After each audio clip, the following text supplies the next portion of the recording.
Hello friends, welcome to Geetha channel. இன்றைக்கி நம்ம வீடியோவில் வந்து பார்த்திங்கன்னா ஒரு ஹெல்த்தியான ரெசிபி தாங்க செய்ய போகிறோம். உளுந்தங்களி. அதுக்கு நான் 1 கப் அளவுக்கு வெல்லம், 1 கப் அதாவது கருப்பு உளுந்து எடுத்திருக்கேன். 50 ml நல்லெண்ணெய் வந்து எடுத்திருக்கேங்க. ரொம்பவே வந்து ஹெல்த்தியான ரெசிபி இது. கண்டிப்பாக வீட்டில் ஒரு நாள் ட்ரை பண்ணி பாருங்கள்.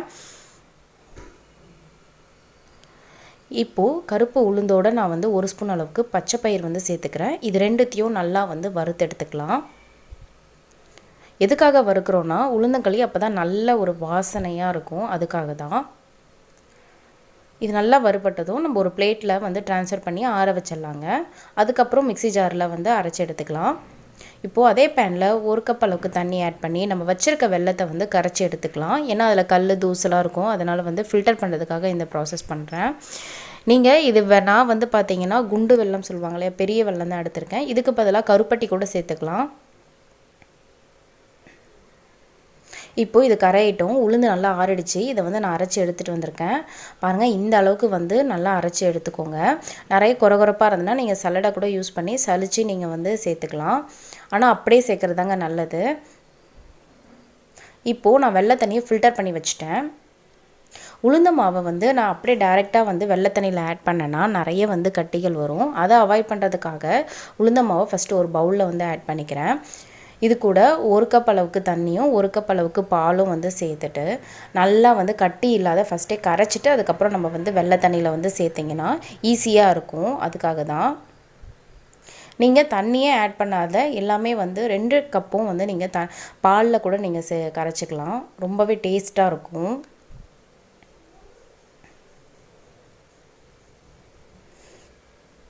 பாருங்கள், இதை விஸ்க் வச்சு இதை நல்லா வந்து கரைச்சிக்கோங்க. இப்போது வெள்ளை தண்ணியில் கொஞ்சமாக வந்து ஒரு சிட்டிகை அளவுக்கு நான் உப்பும், ஒரு 1/4 ஸ்பூன் அளவுக்கு ஏலக்காய் தூளும் வந்து சேர்த்துக்கிறேன். இது வாசனைக்காக. கரைச்சி வச்சுருக்க உளுந்த மாவை வந்து நம்ம இதில் வந்து சேர்த்துக்கலாம். ஃப்ளேம் வந்து நீங்கள் மீடியம் ஃப்ளேமில் வச்சுக்கோங்க. கைவிடாத நல்லா வந்து கலரிட்டே இருங்க, இல்லைனா சட்டுன்னு வந்து உளுந்த மாவு வந்து அடி பிடிச்சிரும். ரொம்பவே வந்து சத்துக்கள் அதிகமாக இருக்குது கருப்பு உளுந்தில்.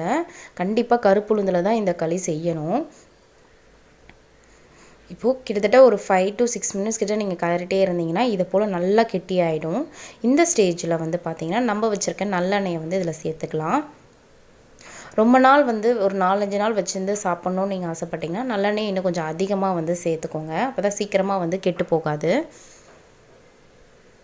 நல்லா கிளறி விடுங்க. உளுந்து எல்லா எண்ணெயும் வந்து அப்சர்வ் பண்ணிக்கும். நம்ம சேனலை ஃபஸ்ட் டைம் பார்க்குறவங்களா இருந்தால் மறக்காமல் வந்து சப்ஸ்கிரைப் பண்ணி வச்சுக்கோங்க. கூடவே இருக்க பெல் பட்டனையும் கிளிக் பண்ணி வச்சுக்கோங்க. அப்போ தான் நான் இது போல் வீடியோஸ் போடுறதெல்லாம் உங்களுக்கு நோட்டிஃபிகேஷன் வழியாக வந்து கிடைக்கும். பாருங்கள், எல்லா எண்ணெயும் நல்லா அப்சர்வ் பண்ணிடுச்சு. இது அப்படியே வந்து ஆறட்டோன்னு வச்சிடலாங்க. நல்லா ரூம் டெம்பரேச்சருக்கு வந்த பிறகு இதை வந்து நம்ம உருண்டை பிடிக்க ஆரம்பிச்சிடலாம். அவ்வளோதாங்க, நம்மளோட சூப்பரான உளுந்தங்களி வந்து ரெடி ஆகிடுச்சு.